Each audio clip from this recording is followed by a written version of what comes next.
I got a plan, John. You always got a plan, Dutch. This is a good one. I don't doubt it. We can't always fight nature, John. We can't fight change. Can't fight gravity. We can't fight nothing. My whole life, all I ever did was fight. Then give up, Dutch. But I can't give up, neither. I can't fight my own nature. That's a paradox, John. You see? Then I have to shoot you. When I'm gone, they'll just find another monster.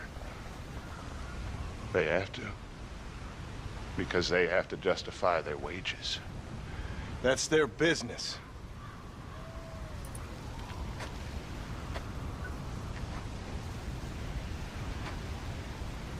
Our time has passed, John.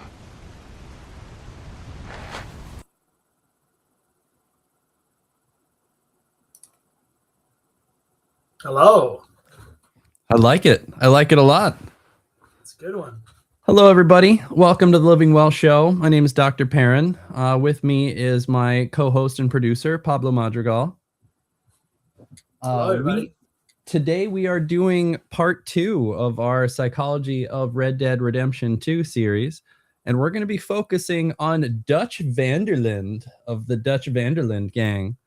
I'm going to be talking about psychopathy or psychopathic personality, some differences and overlap with what we understand as antisocial personality disorder. But we're going to go into sort of Machiavellianism as well as cult formation, as Dutch van der Linde, the leader of the Dutch van der Linde gang, created a cult. But we'll talk more about that. Before we get too far into this, I want to actually give a very special thank you to you, the audience. We just hit a milestone at the Hopewell Institute. We hired our first employee. We got our first office manager. She's going to be taking over correspondence. And I really just want to thank each and every one of you. We could not have gotten to actually hiring an employee if it wasn't for you watching, liking, and retweeting these shows. Thank you. And I cannot, this is not me blowing smoke. Thank you. You are helping me with my goal of just really creating more space, more accessibility for psychology and psychotherapy. So thank you. That is incredible. That is a huge milestone for your practice, for the Hopewell Institute, just in general. Congratulations, and thank you to you guys out there listening. Because seriously, without the audience and the engagement, we can't grow, and we clearly are on the right path. Yes, absolutely. Also, legal disclaimer, Red Dead Redemption and Red Dead Redemption 2 belong to Rockstar Games. It is not our property. We will be using clips and moments from our show. They are for educational purposes only, to talk about psychology and buy the game. Support Rockstar. If not Red Dead Redemption, buy one of their other wonderful products. I think they're coming out with their new one. What is it? GTA 6? Is that coming out this year or next year? It's coming out. It's coming out this year. Heck yeah. Well, we'll see if it's good, and if it is, it's probably going to be good. We can't wait to do our psychology of GTA 6. Oh my god, yeah, that would be fun. Mm-hmm. So yeah, let's jump into it. Dutch van der Linde. For those who are unfamiliar with the game, spoilers, he dies in Red Dead Redemption 1. Yeah, we're going backwards. Yes. Red Dead Redemption 2 is a prequel. And while you spend Red Dead Redemption 1 hunting down the surviving members of the Dutch van der Linde gang with that heroic confrontation with Dutch at the end, Red Dead Redemption 2 shows you a little bit more about who he is, his character, his psychology, his motivations. his slow descent into madness. Oh and yeah. paranoia. I like that that scene that we put at that we showed at the intro at the top of the show. I like the dichotomy between his death scene and Arthur's scene. We kicked off the first episode of this, or the first part of this analysis with Arthur's psychology, and Arthur's death is very serene, is very solemn, right? It's very he's just kind of like he seems to be at peace. He has made peace with himself. He's looking at this sunset, and he's just let's go, right? And the symbol of the stag as well. Yeah. I think he was one of, like, just part of nature, part of the moving on. And for contrast, Dutch goes out the way that he always lived, which is monologuing. just monologues to the very end. Yes. And He had to give a speech all until he fell over. All the way till he threw himself off the cliff. He had to give a speech. And he had to pontificate, and he had to justify what he did, because he's like, if it wasn't me, it would have been someone else. That's what I got from that, you know. And what they're gonna find some other me to do it, you know. What a great contrast, because Arthur's tools were his two hands. That man worked. That man would do anything. He would lie, cheat, and steal. He wasn't an angel. He needed his redemption. But if something needed to be done, he'd roll up his sleeves and do it. Dutch's tool is his tongue. That sounded dirty. His words, his language, his silver tongue. He is a talker and a manipulator, and the manipulative piece is what I really want to highlight. The Dutch van der Linde gang is not a ragtag group of outlaws that just came together. He and his partner Hosea targeted orphans, and they made sure that they were the surrogate father figures of people who either lost their father, or their father was abusive, they didn't have homes, and they ran away, so that he can start indoctrinating them early. And Arthur was a really good example of this. I believe Arthur would join the gang around 13, 14 years old. Dutch taught him how to read, taught him how to be a criminal, taught him how to be a man in the criminal world. And so he developed into this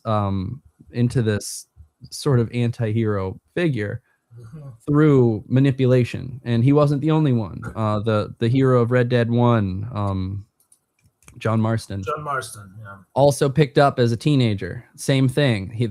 They are targeted so that he can manipulate them. And yeah, that's a really big part of psychopathy, or what we understand as psychopathic personality. The big trait that I want to highlight is what is really understood by Robert Hare, one of the foremost researchers and my grand mentor in the study of psychopathic personality.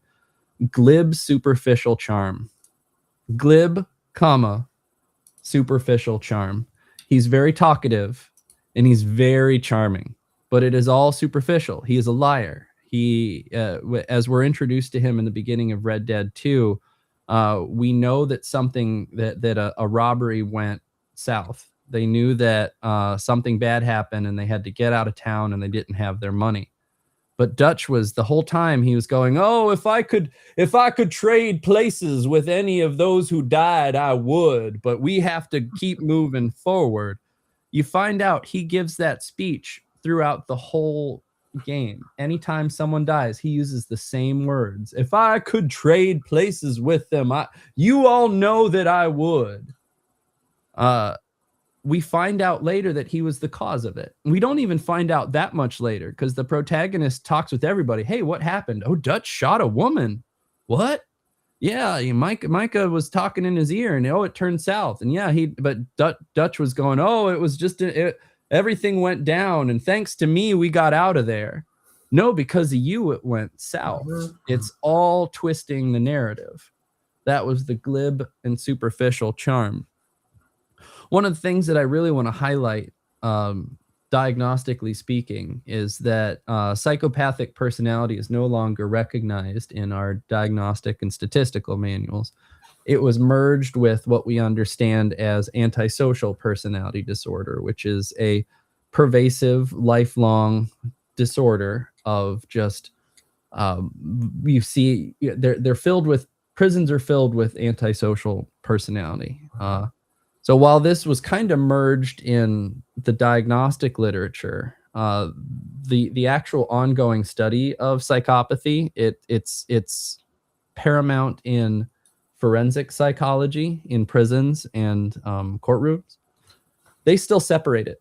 They still see them as two distinct conditions because you can highlight very specific differences.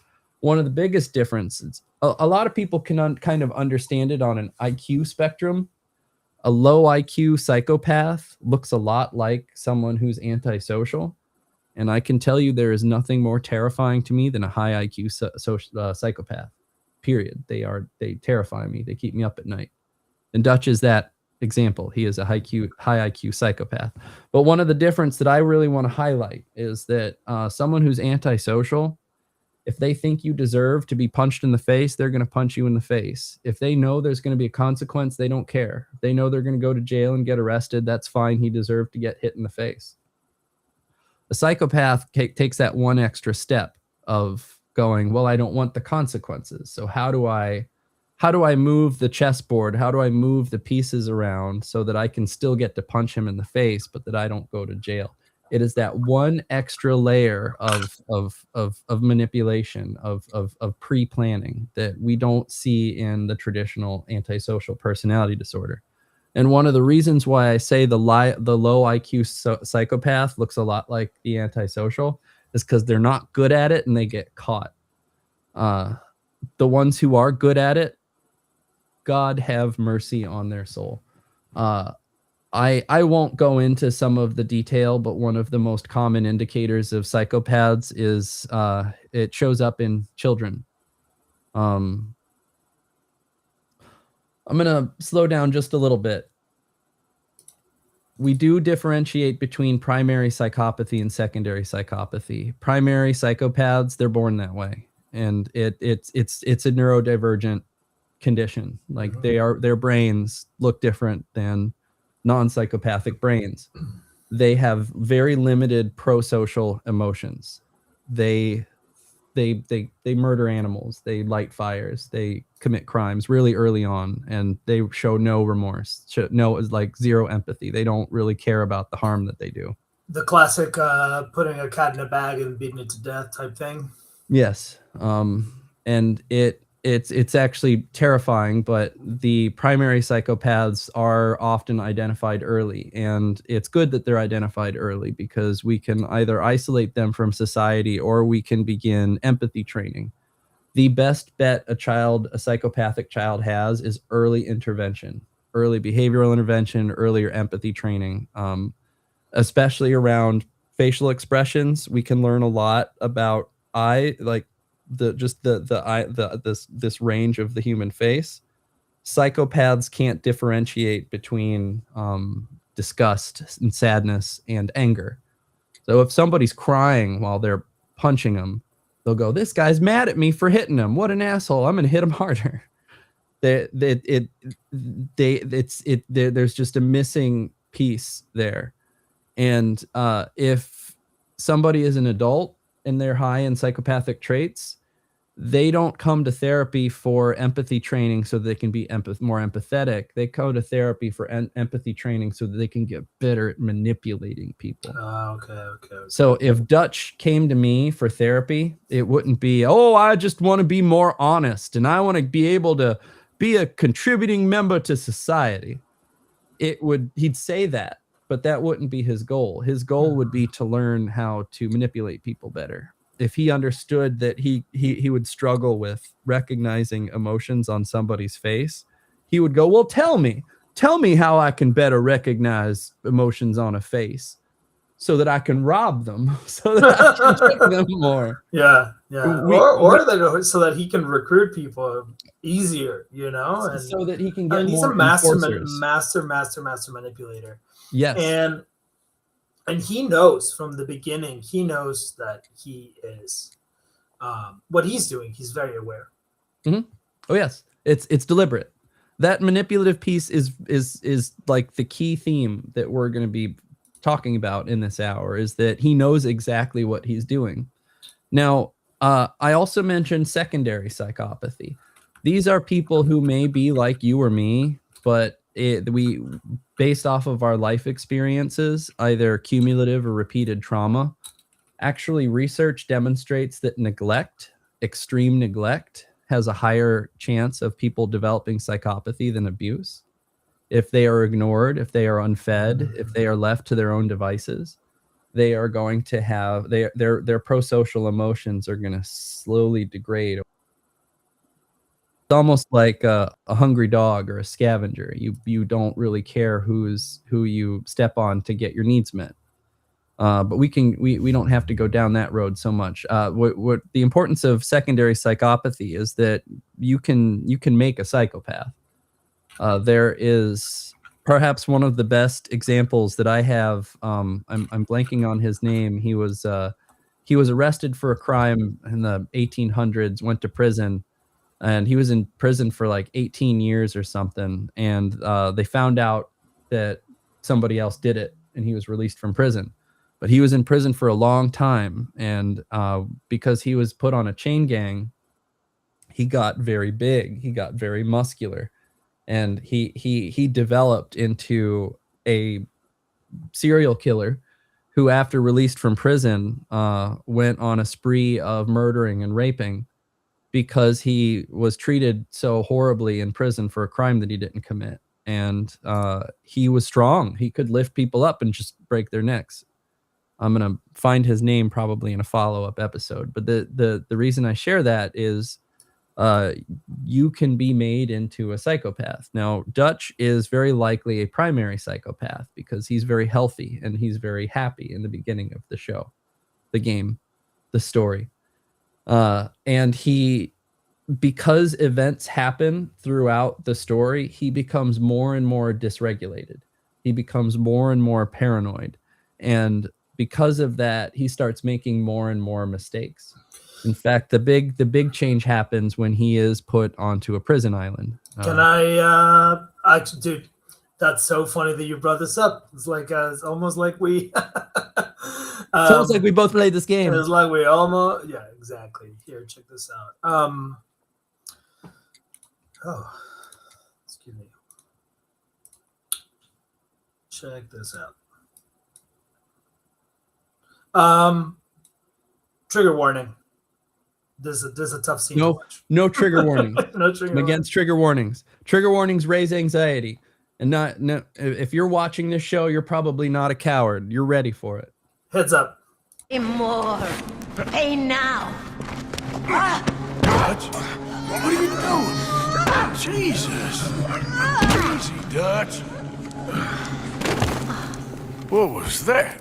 Horrible old crone. But you killed her. She was gonna betray us, Arthur. Couldn't you tell? No. Well, I got some Spanish. She was. You keep killing folk, Dutch. I'm just trying to make sure that some of us survive, Arthur. Now, shall we proceed? Yeah. The second factor of psychopathy in the Hare psychopathy model is that limited, is very restrained affect, a lack of emotion, specifically lack of remorse or guilt, emotionally shallow, callous and unemotional, or a lack of empathy, and a failure to accept responsibility for their own actions. Yeah. There's always a justification, right? I did this for us. This is for us. All these decisions are for us. And I'm looking after you, and you should be grateful for all these things that I'm doing. Do you think I like these things that I'm doing? Mm-hmm. Oh, It's the sacrifice I have to make for us. The don't you trust me? Yeah. How dare you get mad at me? I'm mad at you for not trusting me. Yeah. Oh yes, psychopath. In the story, this is the moment that I was like, oh, he's gone. I mean, he was showing the signs, you know, but this is where I knew he was gone. Oh, sorry, I'm seeing some comments. We're getting some blips. Okay, yeah, sorry. No, most people are just fans of the show or just saying hello. Fans of the show are giving their thumbs up. Sorry, didn't mean to be distracted. What were you saying? I was saying, I don't know. Yeah, that this is the time in the story, the moment in the story where I was like, okay, we're losing him. Like, he's actually now not even trying to hide the fact that he is kind of a monster. I think that you look at Dutch now. He's always manipulative. He's always this Machiavellian, like narcissistic, sociopathic, psychopathic person. But there are two characters who kind of work as the angel and the devil on his shoulder. And the protagonist, Arthur, is he's at least honorable. He may be a criminal, but he has a code. And he's the one going like, that's not okay. You don't just like, she was helping us, Dutch. Like, what's wrong with you? On the devil on his shoulder is Micah. Now, Micah is a little bit more vague whether or not he's a low IQ psychopath or he is just antisocial, because he doesn't care too much about consequences. I think that there's a mission really early on in the game where you rescue Micah and he wants to get his pistols back, and he shoots through the whole town just to get him. And he goes into his old friend, his old person who he used to do crimes with, shot him just to get his guns. And he comes out going, well, I needed my guns. And the protagonist is going like, I was just going to break you out of jail and we were going to go back to camp. Now you shot up the whole town. Like, what's wrong with you? And he goes, I wanted my guns. He did not care about the consequences. Now, he was impulsive. Is there a difference between Micah and Dutch? I mean, they're both psychopaths, right? They're both crazy. Well, this is why I say that there is kind of a delineation. While these two definitions, psychopathic and antisocial, were merged, there are walls. There is a line between the two of them, and this one is Micah doesn't try. Micah does not care about the consequences. If he gets hanged, if he gets shot, oh well, I did it doing what I want. Dutch is at least trying not to get arrested. Dutch is also trying not to put himself in harm's way. He hires enforcers. A lot of the people that he surrounds himself with go out and do crimes on his behalf. One of the big themes that is maintained in the show is that there's a donation box where you pay and you do work and you make money and you can spend money, but you can also pay into the donation box to upgrade the camp. And I know I really early on in the game, I found this big hold stack of gold and got like $20,000, which is, you know, a lot of money in the Wild West era. And I remember I wanted to donate a huge chunk at once to see what would happen. Nothing really happened. What I didn't expect as the game to go on was that Dutch's tent got more and more opulent. He ended up getting more luxury goods, cigars, cognac, fancy bed. His clothes, there more nice clothes were showing up. So while the main character kind of slept in an open air bed with sort of just a drape, like just like a little canvas draped over to protect him against the rain while he leaned against a wagon, this leader who was always at camp, ostensibly orchestrating and organizing, I have a plan. I have a plan. Everyone follow my plan. He's spending the money on himself. He's spending the money on his own comfort. Micah is not that savvy. Micah doesn't have that foresight. And certainly Micah is not someone who's paying into the donation bin. He's probably going to go out, spend money on himself and come back and everyone will be like, where'd you get them? Did you spend your share entirely on new guns? Did you spend your share entirely on a new horse? What's wrong with you? while Dutch is a little bit more subtle. And to me, I see this as the difference between psychopathy and antisocial. When if you think somebody deserves to be shot, you don't care who's going to come after you. You don't care if they have a family. You don't care if it's against the law, and cops are going to follow you. You're going to. It's not. It is kind of an impulsivity, but it's more about I don't care about the consequences. When you see a bunch of antisocial people going to jail, they're like, yeah, of course I'm in jail. He deserved it though. If you talk to a psychopath, they're gonna go, well, how I'm gonna not get arrested next time. The next time I commit the crime, this is what I've learned how I'm not going to get caught. Can we talk about this device that Dutch uses, the I have a plan, because that's what seems to be keeping the train on the, on the rails, you know? This is, as long as he says that he has the plan, I'm in control. Yeah, exactly. Trust Everybody's me. like, okay, all right. I don't even have to tell you what the plan is. Just trust me, everybody. Yeah. Which this is subtle, but one of his most common requests is, I need you to trust me. And he does this with Arthur, the protagonist, who's one of the oldest, most loyal members. Yeah. Like, I need to count on you. I need to count on you to keep everybody together. Yeah. We need you to keep everybody in the camp. Here, let's trust watch this me real quick so that people can see what we're talking about. Oh yeah, you got it. Is this a clip or is this To plan our own futures once more. I hope so, Dutch. Tahiti? I got some ideas hatching, but I need you with me, not against me. But we need money. Now, we have the opportunity here to put ourselves in the midst of something ain't nobody gonna know we was here. He's the one making it. Planning to me. What are we doing next, Dutch? We just need money. One more decent take, and we're gone. I got it. A boat. For somebody, this is all going exactly to plan. The last one. Where have we heard that before? The one last job. Once and for all, Arthur.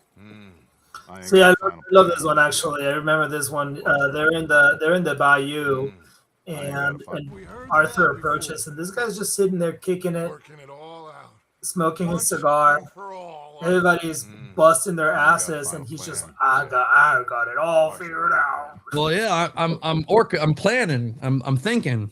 I just need time. I need time. I need money. I have a plan. The plan. Just one more job. Just one more job, and we're all gonna get out. We'll finally live in paradise. You have to trust me. I got a plan. This is a good one. This is a good one. Officers. Oh, there's the glib superficial charm. Oh, excuse me. It's me all by myself. Exactly as I planned. Arthur, one more big score. We got enough money to leave. All this turmoil has the army and Pinkerton spinning. We take a boat and slip away. I don't know what you're saying. This is all going to plan. Let's zoom in. This is good. This is a good. Super cut. Damn plan. Oh yeah. John, And then that's This it. is cool. I got a plan, John. You always got a plan, Dutch. See, we're back full circle. Yeah. The first factor in the Hare psychopathy checklist is the interpersonal factor.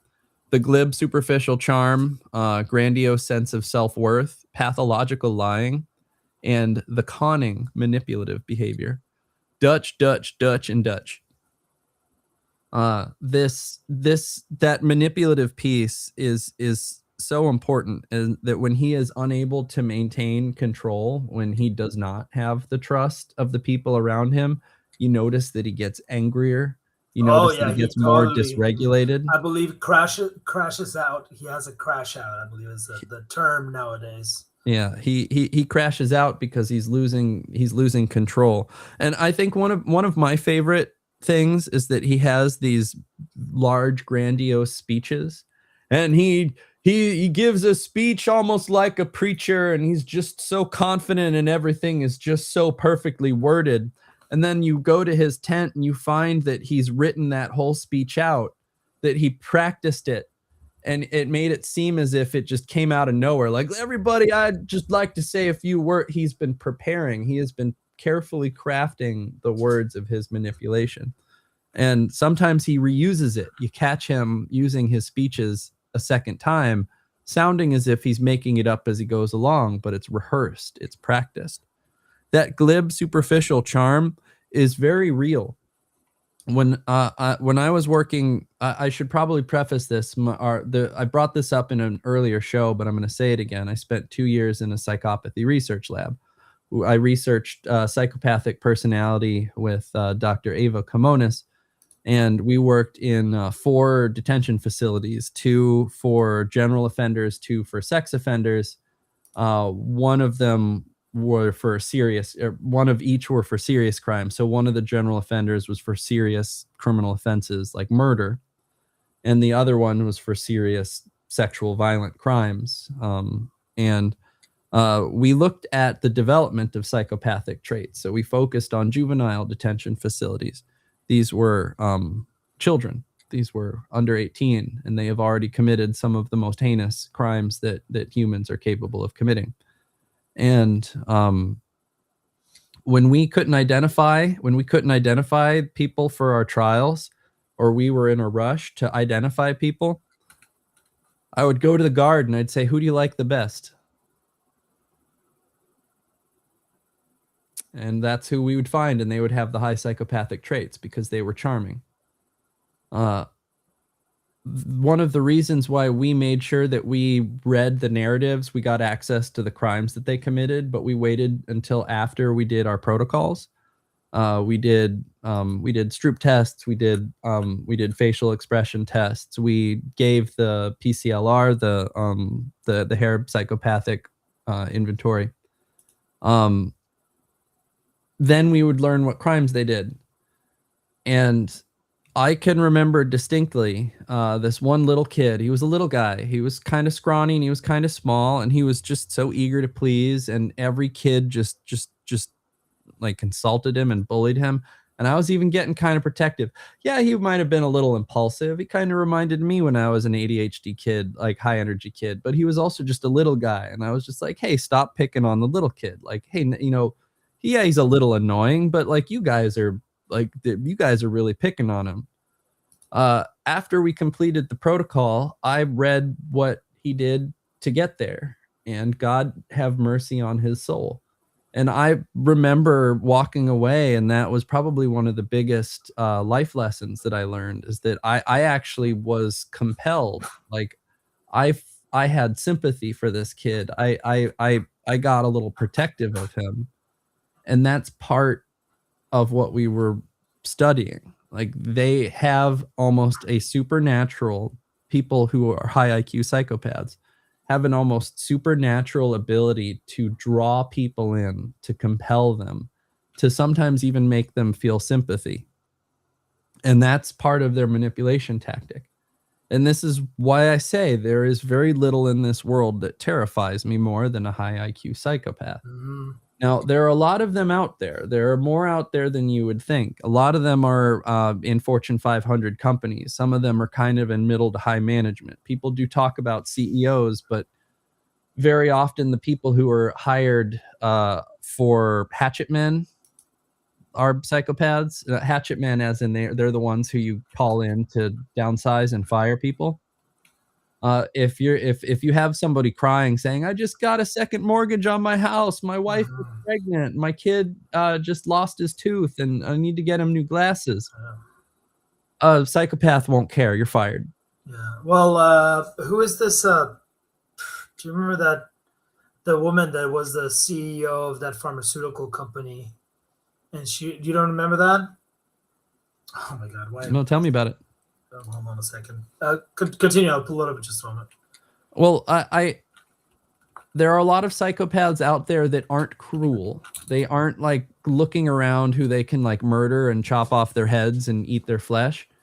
I mean, those are out there too, but most people, they find more socially acceptable ways to do that. Surgeons are often very high on psychopathic traits. They cut people open all day. And if I have somebody, if I knew that there was somebody who had that limited pro-social emotion, who didn't really care about cutting someone open, I would feel very reassured to know that they are doing a net positive to society. They are contributing to a net gain to society. These people are going to show up in their headphones, take it off, wash their hands, and then cut somebody open, sew them up, and heal, and make and send them off on their way, and hopefully they get better. Elizabeth Holmes, do you ever follow up on this? I was going to talk about famous serial killer H.H. Holmes, but I doubt they're related. They're not related. Do you know who I'm talking about? Mm-mm. This lady right here. No, I don't know about her. She was the CEO of this pharmaceutical company, and I believe that what the company did was had a medicine to something with like blood clotting or blood thinning, and she was positioning this product as like a miracle medicine. Turns out that it was all fake. Everything entirely, the entire time was all fake. And there's interviews, and she's just so convincing, and she's like selling this like it actually exists. And it turned out that it was all a fraud the entire time. Snake oil salesman. Embezzled, billions of dollars. Yeah. And of course now she's in jail. Good. But there's been plenty of there's tons of articles around saying how is this even possible?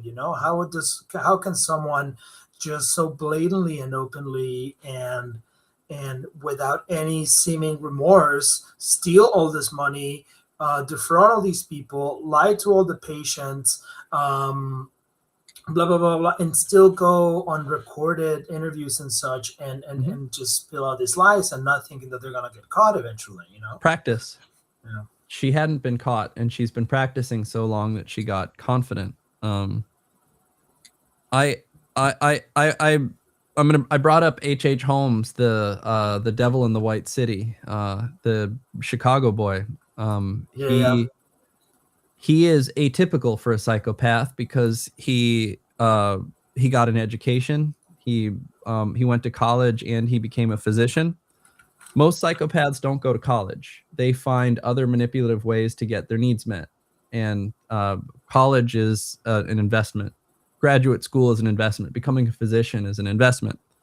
Most of them are very manipulative. H.H. Holmes created a murder castle. And a lot like Dutch, he surrounded himself with enforcers.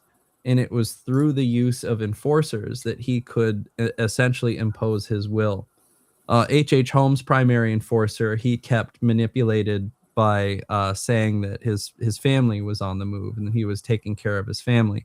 Now, he had already murdered and buried this man's family, but he was saying he was getting like train ticket stubs. He was getting receipts from hotel stays, and he was just saying, "Oh, I'm just moving them. You can trust me. I'm moving them. I'm keeping them safe from the authorities.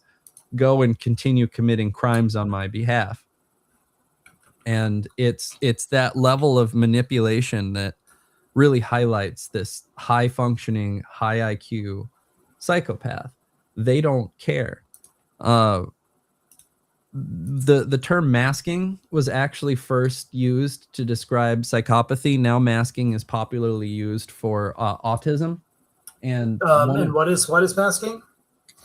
Masking is creating kind of a persona that looks neurotypical, like you're not autistic or you're not psychopathic, and it is a false persona, but it is so like eye contact, for example, is not very easy for a lot of people on autism, and they're forced to, or they're trained really early on to make eye contact, and they can do that, but there's an exhaustion, there's a heaviness to it.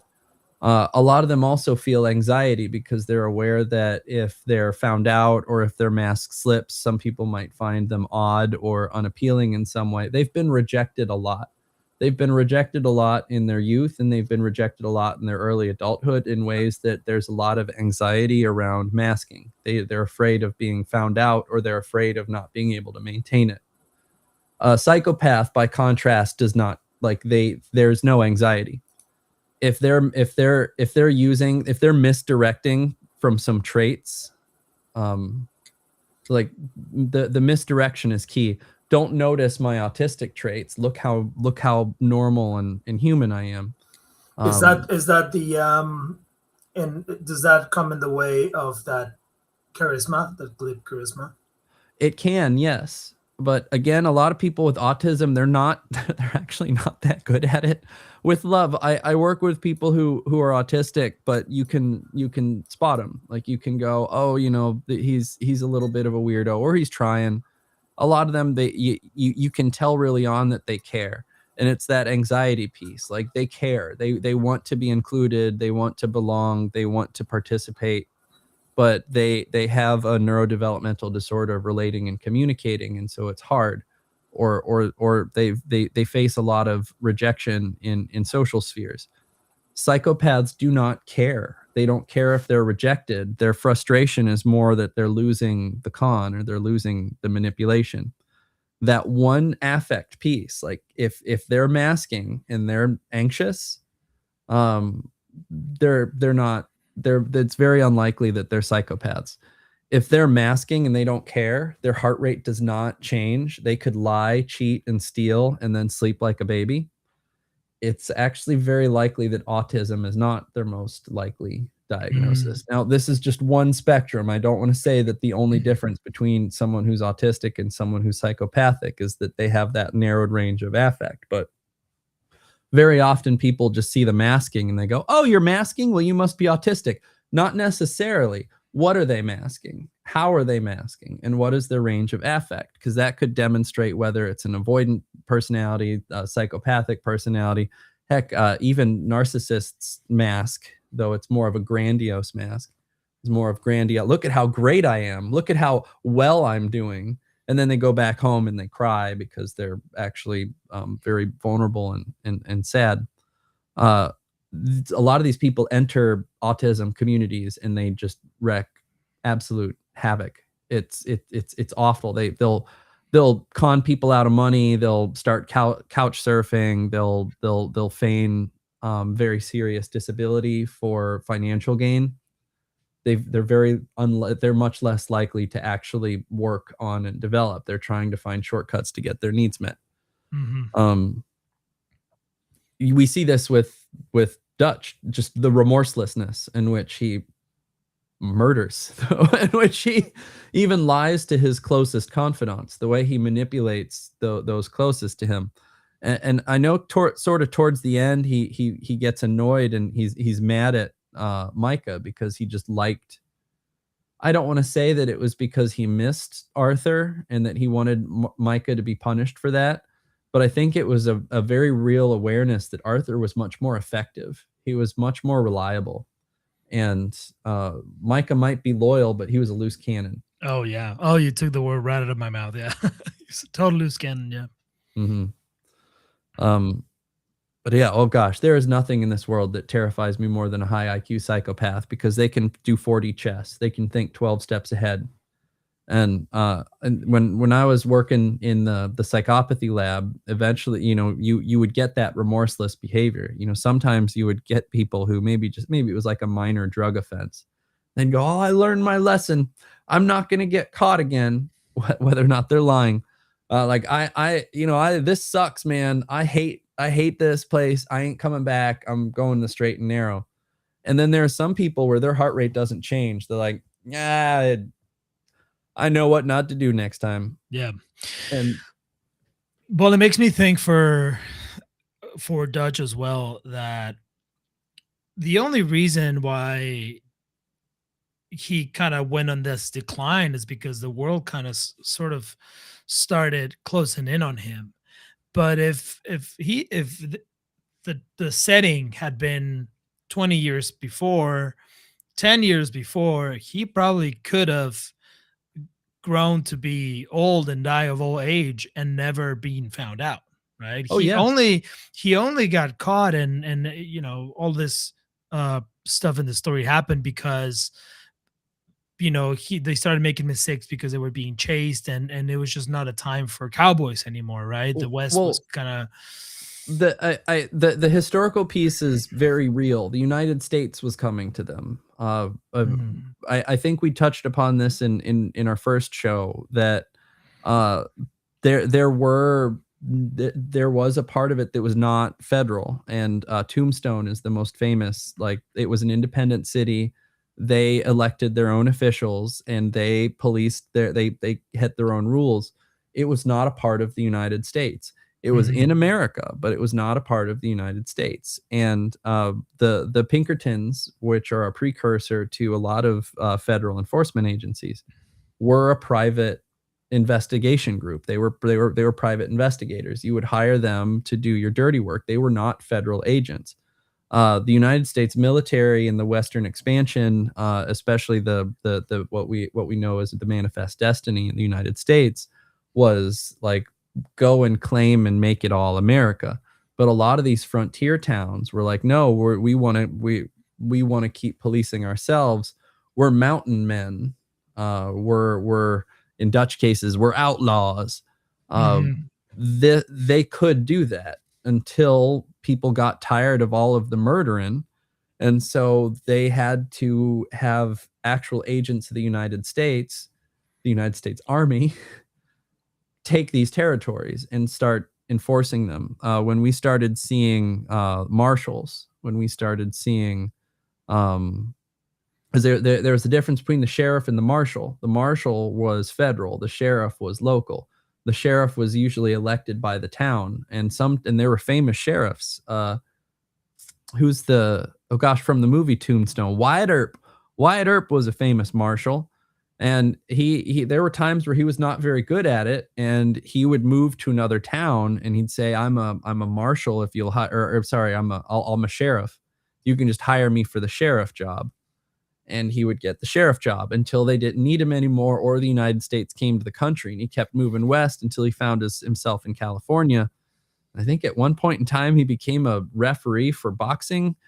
Crazy life story, this Wyatt Earp guy, real person in history. But the big takeaway is that the United States came to them. And so your point about Dutch, when he could operate outside of the limits of the law, he could do it well. He could manipulate children, he could lie, cheat, rob, and steal. But when the United States came to him, they'd arrest him, they'd hang him, they'd shoot him, they'd disable his operations. And I think you saw that, I think, after his arrest and his inability to get a team back together. Yeah, but it's not like he ever had an epiphany moment or a redemption arc or anything, right? He the redemption part of Red Dead Redemption is not about him, it's about Arthur. Dutch was a bastard all the way to the end. Yep, and it's a shame because you really start to despise him in Red Dead 2, but you don't get to kill him until Red Dead 1. Yeah, that's true. Yeah, he definitely gets away with it. He gets away with it. Gets away with it is a kind of a tall order, because you actually look at him. He's broke. He's poor. He's in suspenders. He's in suspenders. But in Red Dead 1, as you can see, he's got a nice suit. He's smoking a fancy cigar. He's got a really nice hat. He's dressed as a fancy lad. When we find him at the end of his life, he's a mountain man. He's a bum. He's a bum. He's in hiding. He knows that there's a price on his head. He is not living free. He is, but that's a bed that he made, and he has to sleep in it. There's no. This is essentially his peak. It's just downhill from Red Dead Redemption 2. Yeah. So if we zoom out a little bit from Dutch, and then we zoom out and look at what Dutch, the kind of the archetype that the Dutch was in that particular time in the Wild West, how many Dutch were out there, right? I mean, the Wild West was rife time for just a bunch of shenanigans and getting away with it. I connect it with cults, because even in that era, it would be the whatever gang or the so-and-so gang, and there'd be one person. He would be sociometrically like the star. Like people like, have Colm you heard? O'Driscoll. Yeah, have you heard of him? That is the Colm O'Driscoll, and it's all his family. So, oh, you're an O'Driscoll, like Colm O'Driscoll. There's kind of a notoriety and infamy around it. And in a lot of these Western movies and Western stories, we see them after these bands are established, but not how they were established. Maybe you'll get they were an old colonel and the colonel. But a lot of times what they did is they created cults of personality, and a lot of it is based off of manipulation. Now, some of the manipulation is, if you betray me, I shoot you. Like, you die. Like, you are now in this cult forever. But Dutch's was more insidious. He made sure that he focused on orphans, so that during these critical developmental stages, their identity development, their moral development, took place under his watch, so that he could shape them, so he could craft them, so that they would be loyal and they wouldn't question him, and he can send them off to do horrible things in his name. But there were a lot of those in this era, because they did not want to build a house and pay taxes. They had a gun. There was an old saying from this time period, God made man equal, but Sam Colt, God made man, Sam Colt made all men equal. Got it. Yeah. Yeah. That one of the true joys of, I guess that's our American samurai, is that we were essentially wanderers. And if you could put a gun in someone's hand, you can enforce anything. Mm-hmm. Mm-hmm. So if you had money, if you had influence, or if you had a crate full of guns, you could essentially become a cult or a gang leader. Mm-hmm. So the zoom out, the big question, how many of them were out there? Enough. But because there were no laws, it really was, I'm bigger than you. I'm gonna, that's my authority. Yeah.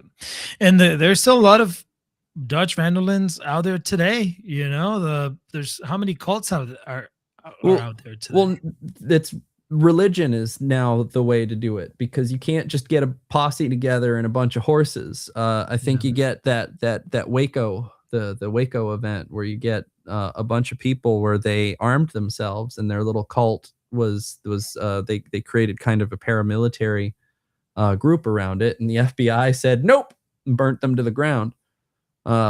It's very dangerous to be a growing and popular cult and also like guns. If you are a religious cult but you are not armed to the teeth, you may have a little bit more flexibility. Like what's his name? Osho? Jared Leto. Well, Osho is huge, right? But Osho was in the 90s. I mean, Jared Leto has his own island and his own cult. Yeah, I think he also dresses like Jesus and grows his hair out like Jesus. Yeah, this guy's nuts. Well, I think that guy who played the Flash tried doing that too. What's his name? Disappeared for a while. Oh well, yeah, no, he's done. Well, he disappeared for a while because he was allegedly doing some cult stuff, and the moment that there was a warrant out for his arrest, he vanished, presumably. Yeah, look at this guy with his cult. Like, what the hell, man? Look at this guy. Like, what? Well, part of it comes from money, and part of it comes from fame. And I brought the word infamous more than famous, but you can create infamy, and power is an interesting metric. Do you know what one of the biggest predictions for someone winning a political race is? No. People have just heard their name before. Popularity. Not even popularity, familiarity. Familiarity. Yeah. I've already heard that name. That's it. One of the hardest ways to break into politics is people having not heard your name before. So the Dutch Vanderlinde gang Now you have heard the name before. If you say, my Mhm. name is Dutch Vanderland. Oh, of the Dutch Vanderland gang? I've heard of Mhm. you. Mhm. What is the Branch Davidians? Where I think the guy's name was David whatever. One of the big cults. I'm trying to think of some of the other ones. But yeah, the big takeaway is you're not allowed to have guns. Otherwise, the FBI are going to come for you because they are not idiots. Our Federal Bureau of Investigation, whatever your opinion is of police, I'm not going to get into that so far. They know what, like they've hired psychologists, they've hired forensic psychologists. They are not idiots. They know that that people can manipulate and shape, and especially if they can control. One of the biggest ways that cults operate is they separate people from their families. They remove their ability to Mhm. communicate with them. They keep Mhm. them isolated. That's what Dutch did. Dutch Mhm. made sure that they were all moving and out of town and not and all stuck together. And That not making any other relationships. Yeah.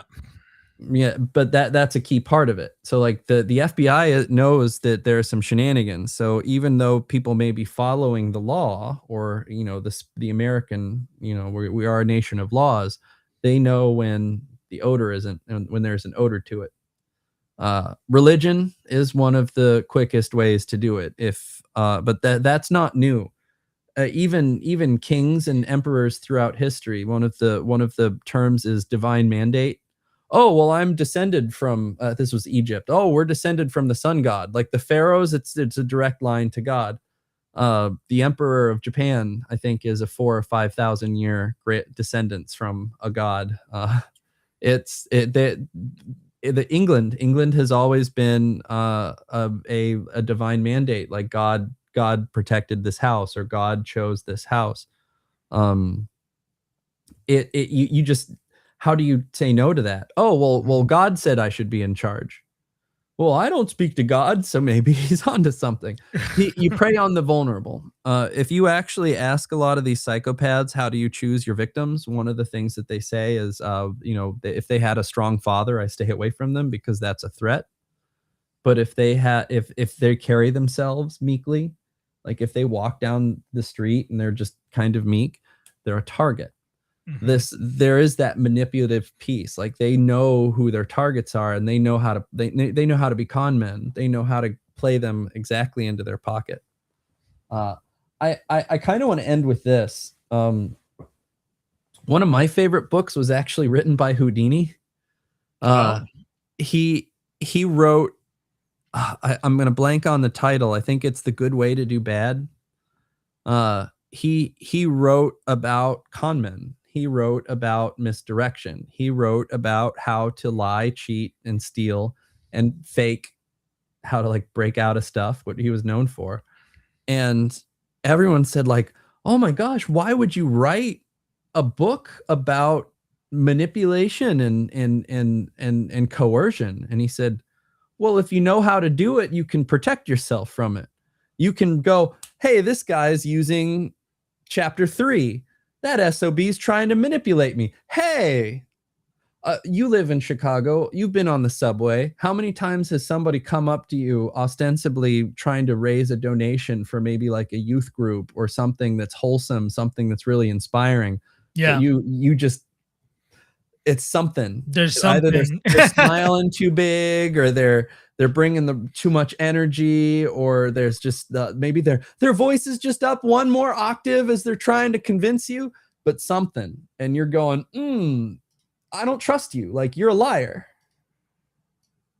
That people are using technique. People are using actual strategy to coerce and manipulate. Mhm. Yeah, that's exactly how they do it, and a lot of people fall for it.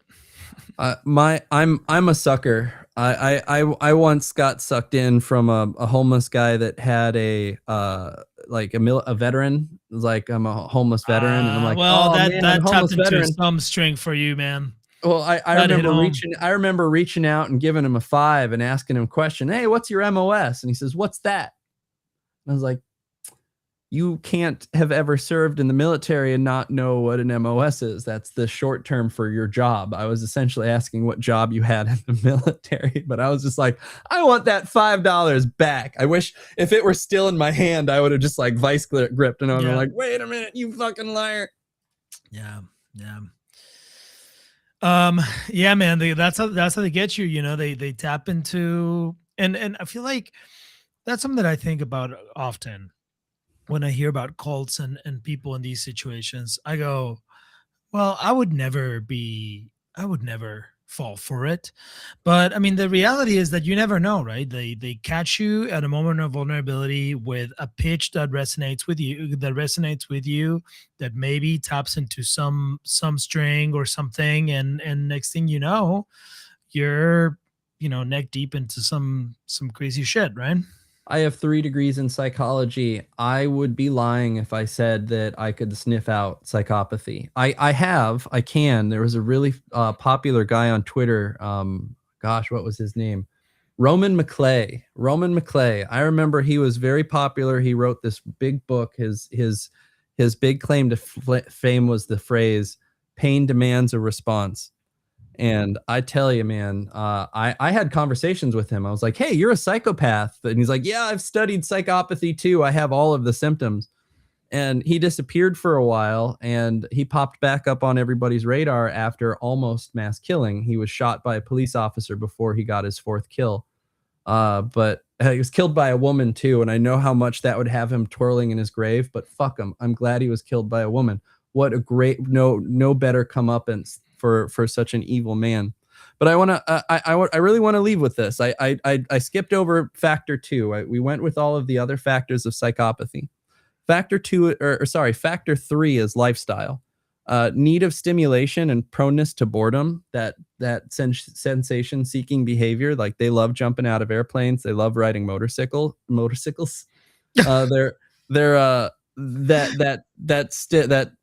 Stimulation sensation seeking behavior. Parasitic lifestyle, that's what I was saying earlier, that it's very uncommon for them to actually get an education. They find ways to just be parasites. They get their money and they use enforcers, or they marry somebody who have jobs so that they get all of their needs met. Lack of realistic long-term goals. One more job and we're going to Tahiti. Impulsivity and irresponsibility. This is a very key component of it. They do not want to actually work hard. They want to skip steps and they want to get their needs met elsewhere. That parasitic lifestyle is huge. They don't want to work for their money. They want to lie, cheat, and steal for their money. Mm-hmm. Mm-hmm. Interesting. Yeah. What an interesting character. Another just classic very, psychopath. very well written character. Again, I think these games transcend the media. I think they transcend video games. I think they tap into everything. They tap into film. They tap into writing. They tap into everything. These characters are so fleshed out and so complex, right? I mean, we talked an entire hour. We could probably keep going, but yeah, Dutch is a very, very interesting, very compelling character. There's another one that I think we need to, per recommendation of one of our audience members a couple of weeks ago, James Sunderland from Silent Hill 2. I think that would be a really interesting to talk about. Yeah, we'll be talking about grief and coping. I am purposefully keeping myself in the dark about this. I think that my only interaction with Silent Hill 2 was when it was new in PlayStation 1 at a friend's house, and it was not for me. But I want I want to talk about this because I like these themes, but I also want to go in blind because I want to approach these themes the way I would a patient or right. If people came to me for a consultation, and what I would wonder about, what I would ask about, and what I would think about. I say this because I'm not a huge fan of the horror genre. And I for all of the fun that I've enjoyed preparing for the replaying Red Dead Redemption, it would be very hard for me to put that kind of dedication to Silent Hill 2. It's tough, man. It's listen, I'm not a horror fan myself, and this is but I'm doing it for you, and I'm doing it for you guys. Yeah, no, this is not me copping out. We Pablo and I have had this conversation. Like he is deeply investing to formulate and craft a show for us that I can respond to blind. Our second most popular show was our Psychologist React series, and our most popular show was our Psychology of Movies series. So if we can combine the two, we can do a Psychologist Reacts to the Psychology of Gaming Silent Hill 2. And either it's going to be our worst episode or our best episode. No, I think it's going to be great. This is really interesting. Yeah, so there's a teaser for our upcoming episode. Mm-hmm. So if that sounds interesting to you guys, come on in. It's going to be it's a fascinating topic. I think the entire game, this is not just extrapolating one character from a wider theme. The entire game is designed and it revolves around this person's state of mind, and I think it's super fascinating. Very well done. Anyway, yeah, I guess time to bring it home. I want to thank everybody again for participating and for asking questions. Comment what other shows and movies you want us to do. We will consider them. We have lots of ideas. We're nerds. We will be happy to watch movies and play video games to entertain you. But again, I also want to thank you all, like your support, like your engagement with this show, and your dedication to just liking us is helping us grow. Now that we have an office manager, we are hopefully going to bring really more cool stuff. So that's right. Thank you. That's right. Thank you, everybody. Just quick reminder, this is being streamed live on X and on YouTube at Dr. Perin, but there will also be a recorded version. And if you're watching this in the future, just the usual reminders, hit that like button, hit the subscribe button, hit the share button, hit the comment button, all the buttons. Do it. If there's a button, click it. Yeah, it's clearly working. So yes. Thank you, everybody. Thank you, Dr. Perin. Yeah, thank you, Pablo. Thank you guys for coming here.